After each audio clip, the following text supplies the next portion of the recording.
Hello everyone, hope you're doing great. Welcome to my YouTube channel.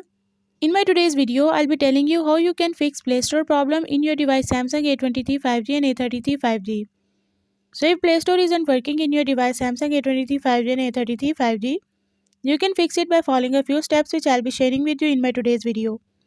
But before that, hit the red subscribe button and the bell icon so you are the first one to know when I upload anything new.